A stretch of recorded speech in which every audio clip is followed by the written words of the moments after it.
મિત્રો કોઈને પૂછીએ ને કે ક્રિકેટમાં કયા બોલરે એક ઓવરમાં સૌથી વધુ રન આપ્યા છે તો તરત જ જવાબ મળે કે ભાઈ યુવરાજ સિંહે સ્ટુઅર્ટ બ્રોડની એક ઓવરમાં 6 છગ્ગા ફટકાર્યા હતા. પણ વાસ્તવિકતા થોડી અલગ છે, કેમ કે 1990માં ન્યુઝીલેન્ડની બે ઘરેલુ ટીમ કેન્ટબરી અને વેલિંગ્ટન વચ્ચે એક મેચ રમાઈ હતી.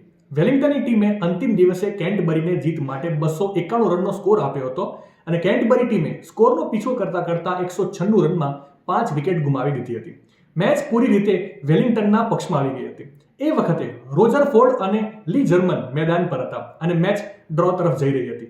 વેલિંગ્ટનના કેપ્ટને વિચાર્યું કે વિરોધી ટીમને સિમ્પલ બોલ નાખીને ખુલીને રમવાની તક આપવી જોઈએ, જેથી કરીને તે ઉત્સાહમાં આવી જાય અને ભૂલ કરીને પોતાની વિકેટ ગુમાવી દે. ત્યારે ખેલાડી લાથમે બોલ વિન્સેને આપ્યો, પરંતુ તેણે પોતાની આ ઓવરમાં 77 રન આપી દીધા હતા. બટ વિન્સે આ ઓવરમાં 22 બોલ ફેંક્યા હતા, જેમાં 17 નો બોલ ફેંક્યા હતા. તેણે પ્રથમ 17 બોલમાં માત્ર એક જ બોલ બરાબર નાખ્યો હતો. અને રસપ્રદ વાત તો એ છે કે વિન્સની બોલિંગ દરમિયાન અમ્પાયર પોતે ભૂલી ગયા હતા કે તેણે કેટલા બોલ ફેંક્યા હતા અને માત્ર 5 બોલ પછી ઓવર ડિક્લેર કરી નાખી હતી.